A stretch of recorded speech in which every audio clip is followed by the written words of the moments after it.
Anyway, moral of this story is, look in Revelations. It says he'll come back with great power and glory. Now, there's one power in creation greater than love. Love is not the most powerful thing in creation at all. Overcoming is greater than love. Love is like the truth. It's like the fire. The truth hurts no matter what. You're going to get hurt by the truth, period.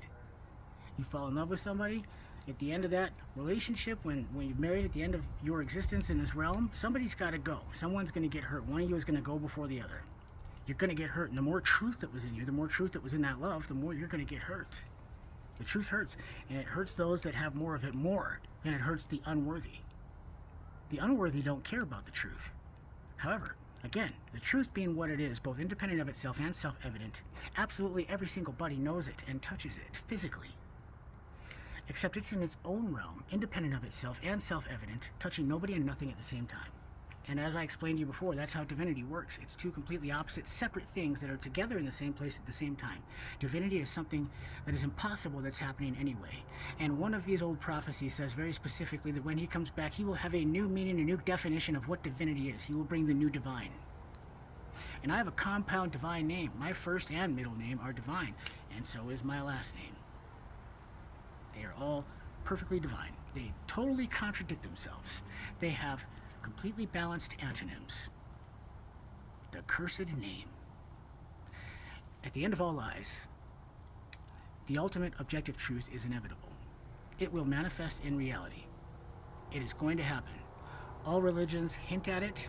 Mathematically, it's undeniable. It's going to happen. Okay? Now, I am not religious. Not even close. I don't like gathering. I don't even like groups of people because my name is associated with so many cults that molest kids. You know, it's another one. The dead in Christ, that's that mass exodus from the church that we just had. Those are the dead in Christ, the people that got sick of being molested and left the church.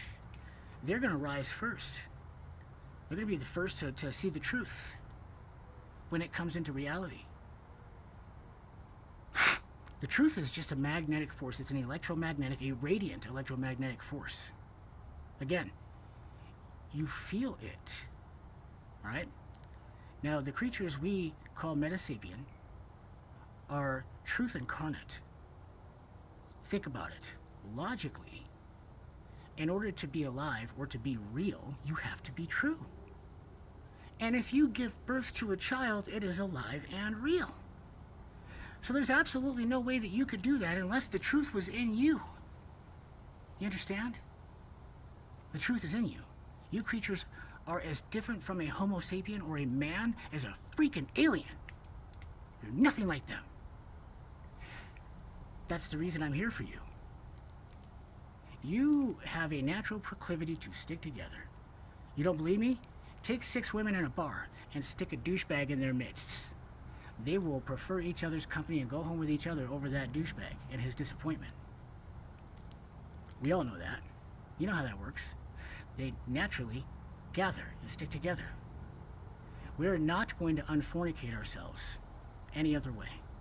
Nobody else can save us. Nobody else can help us. So, this is part 1. This is part 1. Or technically this is part 2. I just had to restart this, so. I got a lot to say. You know, again, I'm just here to validate myself. As crazy as any of this sounds, it's all validatable, okay? You know, again, I had amnesia my whole life. That's documented in my medical paperwork, all right? My legal name is what it is. It's got a number attached to it. Again, there can only be one correct name. And at the end of that book, in Revelations, it says something really interesting. And a lot of Christians don't like this at all. Okay? I don't give a fuck. Because it says, when he returns, he will have a new name written on a white rock. He will be given some of my manna. Okay? The overcomer will have a new name written on a white rock, and that name will honor his relationship with the Father. Who am I? And one like God. It'll honor his relationship with his Father.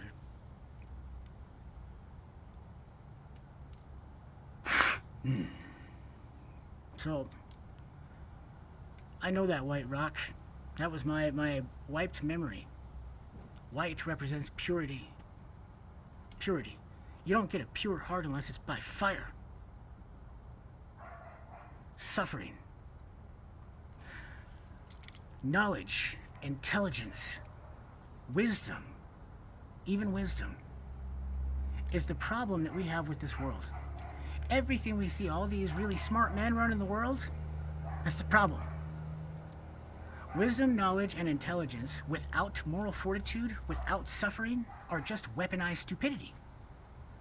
That's wisdom, knowledge, and intelligence without moral fortitude. The power to overcome is the greatest power in all of creation. There is no power greater than overcoming. If you have even the tiniest bit of overcoming, if you've overcome the smallest thing, you possess an inkling of the most powerful entity and substance in creation, overcoming itself. And that's what light does. Good light gets brighter. Good light gets brighter. I say that all the time. And when he said, let there be light, he saw that it was good. Good light doesn't stay the same. Darkness is a vacuum. Okay? So, that's what I got for now. I could give you a whole bunch more of these little gems and stuff, and go into detail about my kids, my childhood, but I'll leave you with this. It's one of my favorite quotes. It's, character is not made from flowers and sunshine.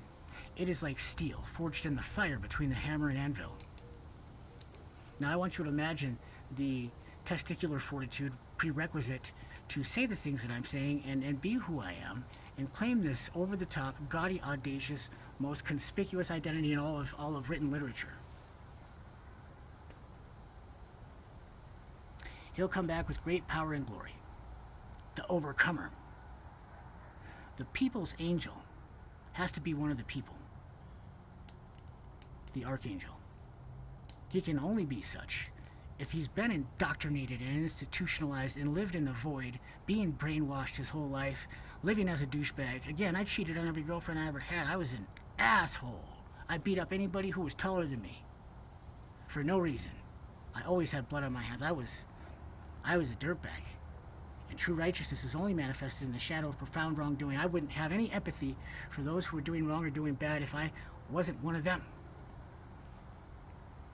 And that's the difference between the leadership we see now with all this knowledge and intelligence and no moral fortitude. So I'm bringing moral fortitude back. It's going to be a thing. Big time. If I have anything to do with it, I am here. I am.